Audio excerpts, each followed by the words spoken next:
All right, we were knocked offline. We still recorded the show for all of you. I'm sorry you missed it, but Matt, we are back. We're streaming live finally. I was starting to think you were getting us outside there, Billy. Oh no! If you were listening to Kiss and all that other, that is not Thrash Zone. Let's get that straight. All right. Okay. So we're gonna just keep going here because that's the first song everyone heard, Matt. And this is going to be some... you got to fix it with something brutal. Oh, yeah. I think I will. How about Possess, Fallen Angel? That works. All right.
You guys here to fix the reactor? Yeah, we'll fix it. Were you late?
Never be the same.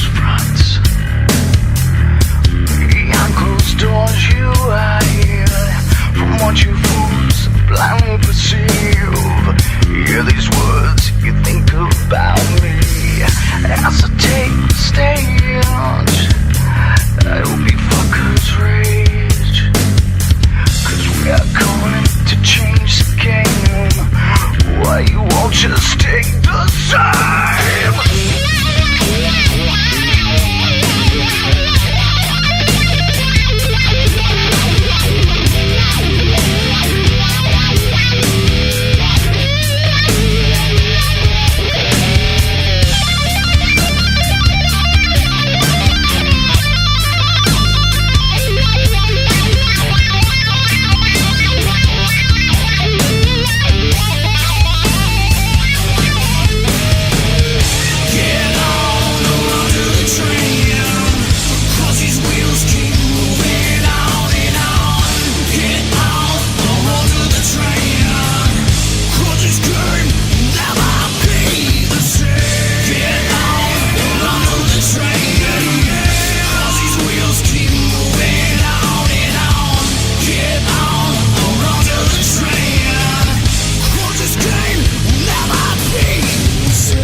All right, everyone.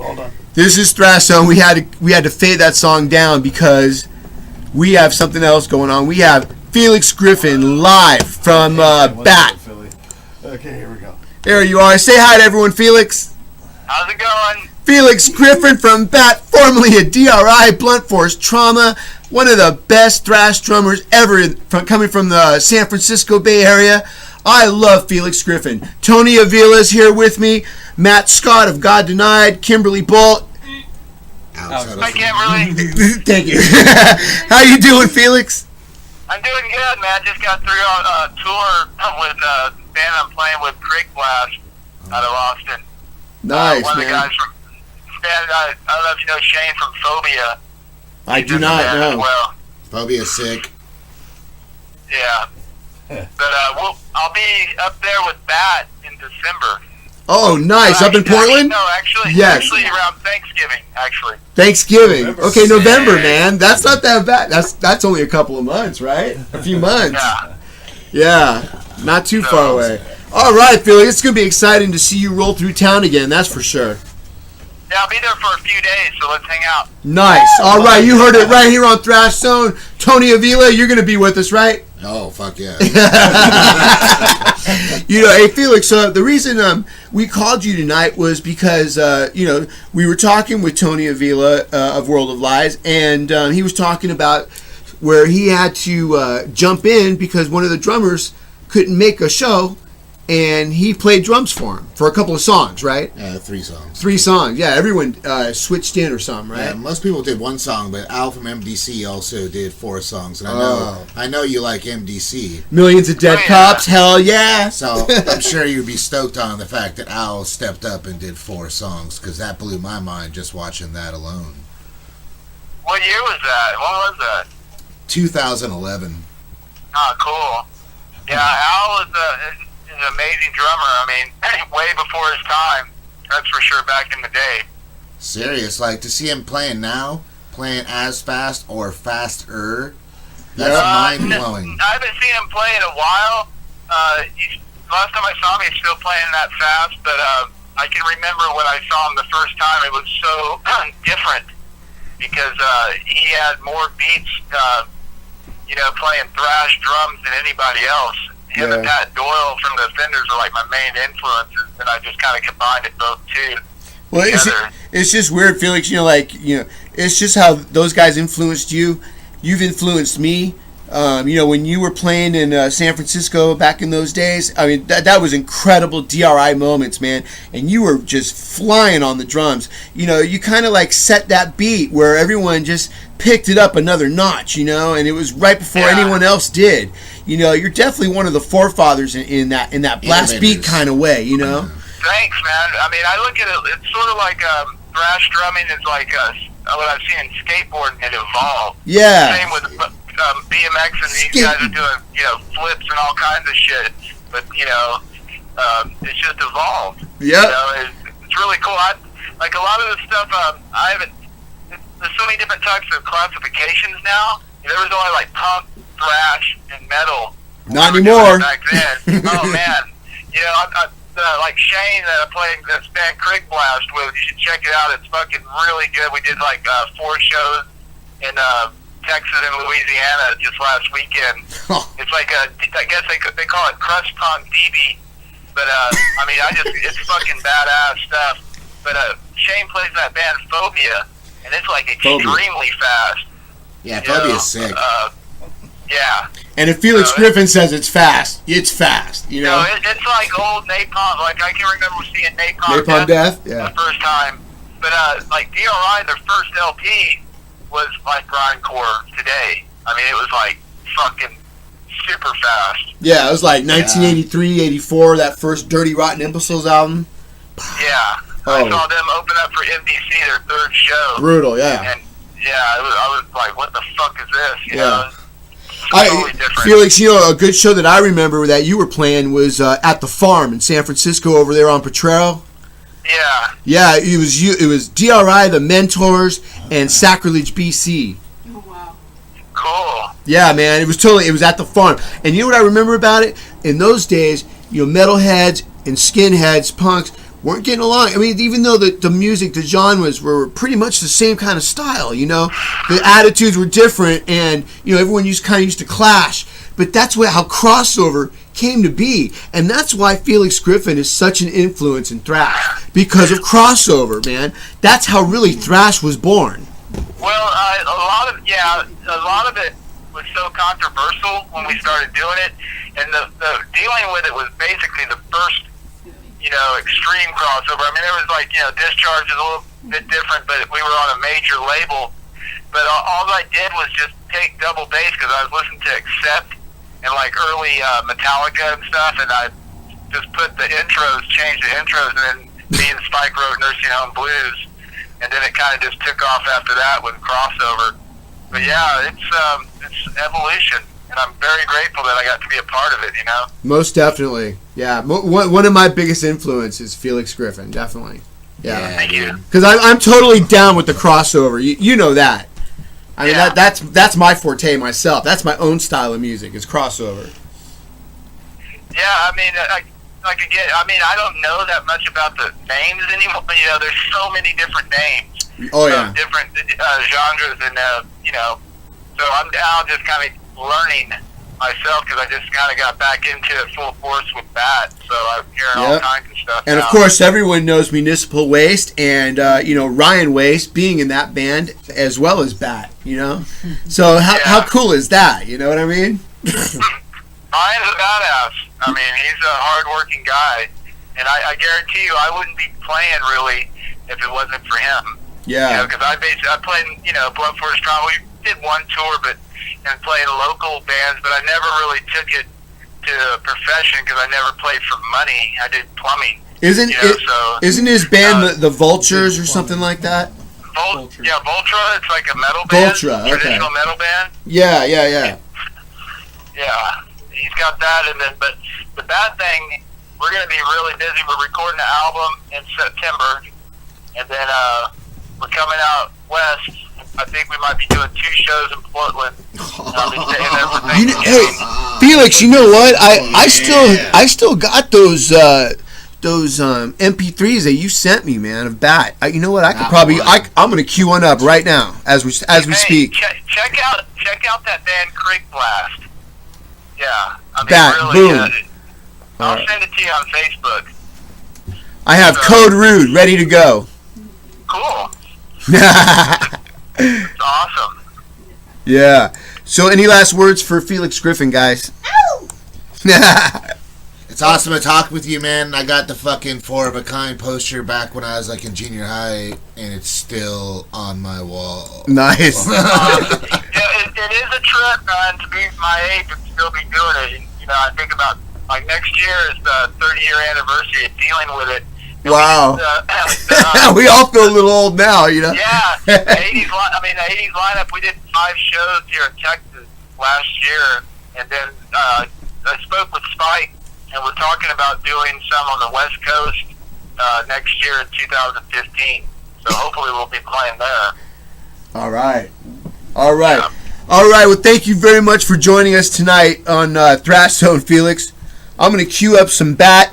This is Code Rude. Felix, hold on just on the line, please. This is Code Rude by BAT. Turn this up and fucking mosh.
And that was BAT with Code Rude. Felix Griffin, thank you for joining us on Thrash Zone tonight. What did you think of that, Tony Avila?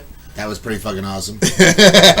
Matt Scott, you're a drummer. Oh, that was way fucking awesome. You Yeah. kidding?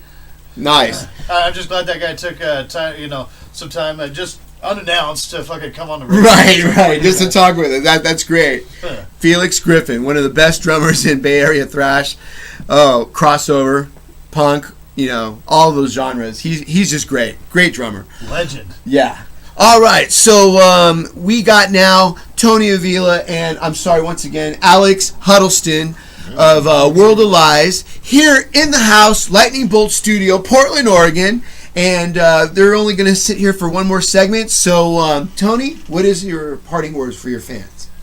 We're about to do an Oregon tour here. We're gonna go. We're gonna do a little Salem action. Then we're gonna go down, shoot down to the Eugene area, and we're gonna do Springfield, and we're gonna come back and play Portland. Nice. So the details of all that is basically it's us, World of Lies, Dead Conspiracy, Nice. Devour, and Spawn. Oh, that's sick. All 4 of us are rolling, and we're going to play Salem, Springfield, and then back to Portland. What's those Now- dates? What's up? Oh, the dates is like July 11th. July 11th is in Salem. We got added on to that So Lame Fest. There's a shit ton of bands on there. Fucking Lord Dying is even on there. Shit's crazy. Fucking. Oh, the you next know night what? Is the next night is in Springfield. Springfield, which is pretty much like super close to Eugene. And then the third night is back here at Portland. So the at 12th a is in house show. Springfield, and then the 13th here in Portland. Yeah. The 13th here in Portland. Nice. Okay. The one thing I wanted to mention before you do leave, Tony, is the show in Bend, Oregon that both of your bands played. We haven't talked about that. It's interesting because you saw the first part of it and I saw the last part of it. Yeah, There you go, right. you guys. Before you You saw leave, the please last go. part of it. Please tell us on Well, about you know, the I wanna- Central Oregon Central Metal Oregon, Fest. Metal Fest, yeah. Yeah, and I want to start by saying thanks to Mike Self for putting that on. He did a fucking Yeah. amazing job. And Yeah. also a huge thanks to Travis and Stacy Strader. Yes. Those guys were on gear duty all fucking night, switching the bands in and out. They did amazing. Anybody else that was involved in that, but especially those 3, big thank you very much. It was a Serious. badass show. Agreed, 100%. Yes. And Tony, like you were saying, fucking my band God Denied, we went on earlier in the night, and we actually got there pretty early in the day, and the show rocked the whole fucking time. And it didn't like wave in and out. There was always people there for every fucking band. And I know I was pulling out about the time you were pulling in. Just about, probably 15 minutes difference. Right. Yeah. Well, how many bands had played that day? I think it was 15, I think it 16 was 15. bands. For something like $2. that. For $2. $2 in Bend, Oregon. What a deal! You can pull that shit out of the couch. Yeah, I mean, I was just shocked when I saw that. I was like, "That is insane, man." But Alex, weren't you saying the show went on till what time? It went on till about 2 o'clock. I think Sucor ended the show. Secor, yeah. Oh, yeah. Secor, Fucking, yeah, we love those guys. So the show went from, 1 in the afternoon till, what'd you say, 2:30 in the morning? Like 2 a.m. That's a lot of fucking metal. It sure is. Yeah. No shit. Yeah. Right. So, any highlights for you guys personally? I mean, and Matt, that includes you. Well, you know, in a way. I'll tell you one band that I heard for the first time out there that really impressed me was Cruciation. That's kind of a morphosis of a few different bands. Was it the bass player and the bass player from Omnihility, and then Russell Beecraft from Necryptic. Oh, that's drums. his other band. Alright. Yeah. The other 2 guys new to me, but either way, Cruciation. Somebody look out for, man. Badass. Yeah, we had Necryptic on the playlist here somewhere. Russell's talked about that before. Yeah. Fucking Russell, he's a badass drummer. Yes, he is. Yeah. Yeah. He did double duty that night. Did Cruciation and then turned around and did Necryptic right afterwards. Yeah, I missed all that. I was pissed. Yeah, that was another highlight of the night. Fucking, those guys killed it. All right, well, I'll tell you what I'm going to do. I'm going to play some black metal right now for everyone. This is going to be some ceremonial castings and bewitching black metal.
All right, and that was Cultural Warfare with PTSD. Before that, we had some Dark Angel with Merciless Death, and some BAT before that with Code Rude. I know, that was a good set right there. Yeah, Felix Griffin from D.R.I. joining us unexpectedly this evening. Yeah, he was really Formerly cool a about D.R.I. it too, man. Fucking, yeah, I think Tony was kind of beside himself. All right, and we have right now, as promised, marijuana activist Steve Sarich. You've been the focal point for the legalization of marijuana and regulating the laws, changing all these laws. With, I think it's July 8th coming up, and we're going to have our first legal marijuana in a store in downtown Vancouver, Washington. What are your thoughts with that and the passage of I-502? Well, we predicted everything that was going to happen with 502. They said that it wasn't going to affect medical, and then the first thing the Liquor Control Board did was try to take over medical when they had absolutely no legal right to do it, and they almost did it this last session. And bizarre as it sounds, it was the Eastern Washington Republicans that led the charge to save us. But there's some libertarian Republicans over there, and it was the Democrats, the ones that supported 502, that tried to do away with this. But other than your own senator down there, Ann Rivers, who's now become the darling of the law enforcement community. Her first term in the Senate, she was voted Legislator of the Year by the Washington Association of Police Chiefs and Sheriffs. So it looks like she's going to be the one doing their bidding for them in the legislature. And, you're going to have stores that open, but you're going to have cannabis at prices that no one is going to be wanting. Well, that was one of the things. Was today on the news when they were reporting how Vancouver, Washington was going to have their first marijuana store open. When it came down to pricing, there wasn't any clear pricing, like how they were going to do it. They just said that it was going to battle or compete with black market. Well, then what's the deal with that? Well, they're full of shit. You take Colorado, and they've got a 20% excise tax, and they're at 25 to 35. And if you calculate that we have 25, 25, and 10, or as much as 25, 25, 25, and 10, how can we possibly be cheaper than Colorado? It doesn't make any sense. And since they've only licensed limited numbers of growers thus far, and from what I can see of the growers that they have licensed, 25% of them are in areas where they can't open up. And another 25% really have no experience in growing. So according to people at Analytical 360 Laboratories, only lab certified to test for this stuff, they believe half of these growers under 502 are going to fail on their microbial testing. In other words, they'll try to slip through with a little powdery mildew like a lot of growers do, and it will not pass, and they'll lose their whole crop, which means they'll either have to turn it into oil or scrap it if the oil doesn't come out clean. So there's going to be a real shortage of flowers. So how are they going to compete with the black market?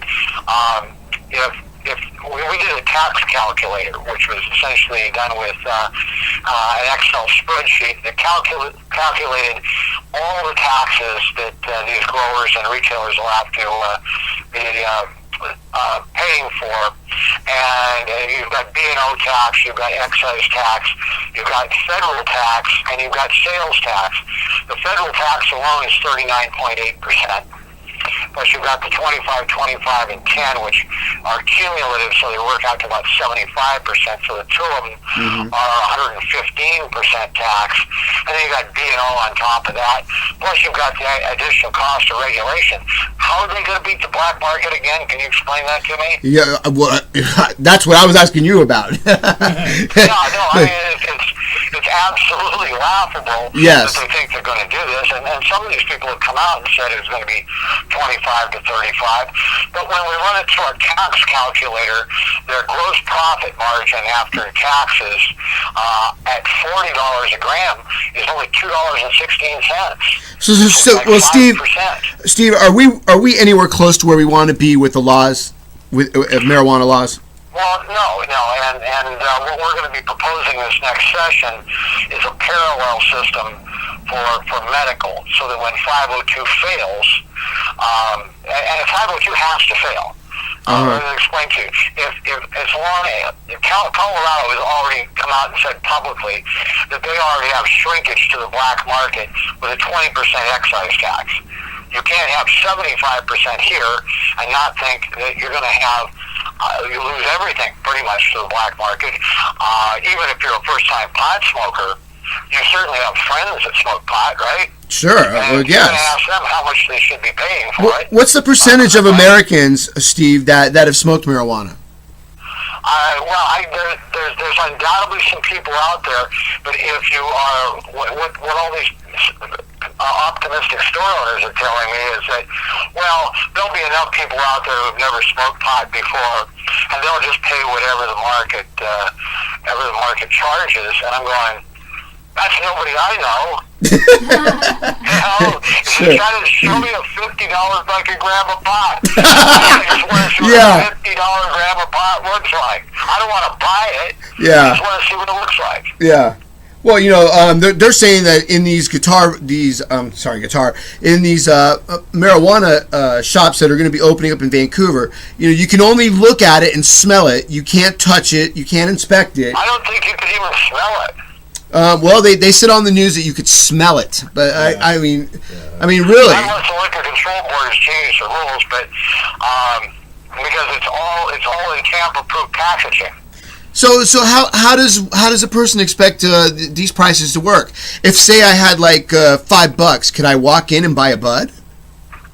Well, you're going to end up spending $15 on a joint, so you're not going to buy much pot for $5. Okay, that was just like an example. So for $15, I buy a joint, and I'm good. So $15. Okay. All right. Okay. Hey, so I just wanted to know, what clinics have you worked with? Which clinics? Yes. Well, I've worked with SMG out of Seattle. I think that's pretty much the only clinic that I've worked with. I'm really kind of not in the industry anymore. All I'm doing now is activism, and I'm an expert witness in court on DUI cases, marijuana DUIs. Yeah. I'm the only civilian certified drug recognition expert. So I was trained like the State Patrol. I just wasn't trained by them. They refused to train me, so I went and got training back east. But I can pretty much be any state patrolman on a per se DUID. All right, Steve. That's really cool to hear. So I guess the obvious question is what legal battles are you currently involved with? Well, right now, aside from the Kent case, which was the case where we sued Kent for banning medical marijuana dispensaries, we've been doing that case since March of 2015. Now the case is in the hands of the state Supreme Court, and we should have an answer from them probably September, October. And then the rest of what I'm doing is all involved with new legislation. We've got some kind of exciting new legislation for next session. We're going to be the first state to unschedule marijuana on the State Controlled Substances Act. So how does that work exactly? With Bob Ferguson, the State Attorney General, and what we want him to do once we have unscheduled it is for him to sue the Department of Justice and force them to apply the Schedule 1 test to marijuana federally, which means they will have to take it out of Schedule 1. Once it comes out of Schedule 1, then you can have things like banking again. You can have things. You don't have to have your stores 1,000 feet away from schools. All the ridiculous stuff goes away. We're gonna fix that here here in Washington for the rest of the country, hopefully. Okay, there you go. So we're going to be not California, but Washington State is going to be where all the states follow. Yeah, and I got to give credit to these Republicans who've helped us out because. Imagine that, Republicans. Well, we would have been dead. Medical would have been dead right now had it not been for the Republicans. So I think the Republicans have co-opted the Democrats on their own issue, and it's going to be real interesting to see what happens in the legislature this session. But we're also going to get rid of a bunch of other bad things. Civil forfeiture. If you don't arrest me, and you don't prosecute me, or you don't convict me, give me back my check. Yeah, right. There you go. What do you think of that, I Mark? fucking love that. Huh? Yeah, if it's not illegal and I've never been arrested and I've never been prosecuted and I've always had my shit stolen at gunpoint by dirty cops. Very true. Yeah, I know. Very true. God, I didn't even think of that point. Well, we're also going to get rid of the HIDA grants. That's high-intensity drug trafficking area federal grants that states and cities and counties are accepting. And in trade, they give the federal government a letter of assurance that they will enforce federal drug laws over state drug laws. And we're not going to allow bribing local cops to pick which law they're going to enforce on a particular day. They're going to enforce Washington state law, for Christ's sake. Yeah, exactly. Not by city or county. Right. And you know what? If the war is really over, isn't it time we send the political prisoners home? Yeah, absolutely. Get them out of jail. It's ridiculous. Anybody for non-violent pot crimes in our state's prisons anymore. Mr. Sarich, how do we get involved? Well, first of all, you've got to look at who your representatives are. You can go on if you do a Google search for "find your representative" in Washington, you can find out who's running. We're going to be doing a voter guide that we'll be putting up both on CannabisActionCoalition.com and on our Facebook page. And you're going to be surprised. It's going to be a mixture of Republicans, Democrats, and Libertarians because we're voting for the people who support us as opposed to parties. Yes. So who are the as many Republicans on our list as there are Democrats because we got screwed real bad by some Democrats last year. Steve, who are we looking to vote for? Which people are we looking to vote for here? Well, unfortunately, Ann Rivers is not up for re-election. You've got a gal down there by the name of Stonier, who's a representative who voted against, is a Democrat. For Clark County? Against medical. And she's got a gal by the name, I believe it's Linda Walker, who's a Libertarian Republican running against her, that I'd like to see elected because they've been, they support medical. Okay, well, Steve, are these people in Clark County? Yes, she's in Clark County. Okay, thank you. I just want to make that straight. We'll be putting up Clark County. We'll be putting up all the districts. You just need to go on the Washington State Legislative website, put in your address, and they'll tell you who your reps are. Okay. All right. We're going to be trying to get rid of an equal number of Republicans and Democrats because we're going to put in people who support us. We have to start playing the game the way they do. And if they don't do what we say, it's time to get rid of them. There you go. Vote them out. Yeah, it really is. It's time to throw the bastards out. And we intend to do that this session. There's going to be a parallel system in place. No sales tax on medical. We won't have the Liquor Control Board involved. That way, when the Liquor Control Board system fails, and it will fail, what we can do is do exactly what Colorado did. Every representative in the legislature that I talked to this last session, that was most of them, said, how come it's working in Colorado and it's not working here? I said, it's real simple. They took an existing medical system that they had in place down there, and they, for the first year, gave those people all recreational licenses that wanted them. I see. Rather than here, where they're trying to take an already working system and burn it to the ground and start over.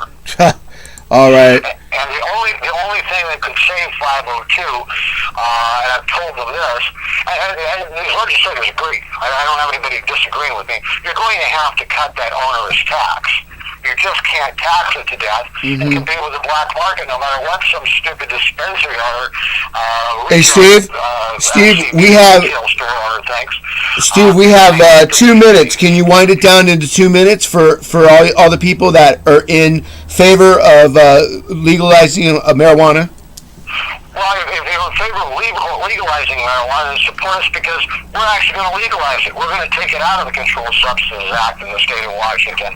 We really will make it legal in the state of Washington. And we got to get rid of the per se DUID thing because it's the DUIDs in this state are up over 50%. Okay. Oh, yeah. Less than a year. If this was measles or some other disease, the Center for Disease Control would call it an epidemic. Yeah, I get you. And we've got to stop that. That was one of the worst parts of the I-502. And All I've got nothing against recreational marijuana, believe me, but it's got to work. And yes, it does. Steve, thank you. Hold on, please. Hold on the line, Steve. That was Steve Sarich, marijuana activist, and hopefully you were listening and taking notes because Matt, that's how you get involved. Oh man, that guy had some good information. Yes, absolutely. All right, and we're gonna go to some tunes right now. This is "Fight with Kill It." All right, hold on, Steve. Yep. Just want to make sure it's freaking playing.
Yes. And that was, what was that? That was Black Label Society. Bleed for Me. Thank you. I've been sitting here talking with our next guest. Actually, our next newest addition to the Thrash Zone family, Danny Shipman of Reality Check TV in San Francisco. And he's doing his first edition of Diaries of Debauchery. Everybody welcome Danny Shipman. Hey. Woo! Hey, what up? Yeah. Going down, all man. right, Danny. Yeah, what's happening, kids? Very excited to have you as a part of Thrash Zone, buddy. So tell us what's going on with the first edition here tonight. Okay, yeah, well, the Genitorturers were in town recently, and that reminds me of, I've quite a long history going back with Jen and the boys. Most infamous would be back on December 3rd of 1993, which happened to be my birthday. I was there to do a new interview with Jen. And when she found out it was my birthday, she says, "I want you up on the rack tonight." Woo! So I was a slave boy in their show. Oh my goodness. Yeah, and I really had no idea what the hell was going on. So I'm back in the dressing room with them, and they stripped me down to my underwear, put a dog collar and leash on me, and they catcher's mask, and then I see back and the show goes on, and her assistant dominatrix named Domina. They were doing the song Force Fed, so then they go out there and I crawl around on this dog leash and all fours, and so Domina leads me out there. They're doing the song called Force Fed off their first album, 120 Days, and then Domina sprints whipped cream all over the front of her little leather outfit and starts ramming my head near her crotch. Nice. Whipped cream. And from behind, Jen is smacking me with a paddle on my ass. Really freaking hard. Danny, you live a crazy life, man. Yeah, and then Jen gets up on the rack, and Domina yanks me up by the hair, puts me right in my face, right in Jen's ass, and she basically douches in my face. Wow. And they had me lick it up. Then they had me lick it up in a doggy bowl. You gotta be kidding. My ass, All this went on? Of a flogger, Oh my goodness. which hurt like hell. What they tell you is, and then they put me in a kennel cage. I spent the entire show in this little doggy kennel cage on stage. And I couldn't feel like they had this naked girl on stage. They were piercing her clitoris and pouring hot wax on her and stuff. Oh, this is insane. Awesome. And this is with what? The Genitorturers? What's that? The Genitorturers? Yes. And, Wow. The Genitorturers just in town, and like Jen was telling me, this is something I couldn't see because I was in the cage. Because she was up there on stage rocking, some guy was in the front giving her a bunch of crap. And for the opening day of Life of Agony, there were a bunch of tough guys from Brooklyn. I don't know if you remember Life of Agony, but they were going to go beat the dude's ass. And Jen told him this way, I got this. And she reached down in her panties and pulled her tampon out and hit the guy in the face with it. This is a crazy show, man. The Genitorturers, man. Have you heard of these guys, I've man? heard of them. I've never seen one of their shows, though. Oh wow, that's a crazy show. Well, that's where it is. And then because it was my birthday, and they have a song called Reality Check, which I used to use that as a theme song for a TV show for many years. So they busted up the song Reality Check, and they brought me out of the cage, and they hung me upside down by my ankles.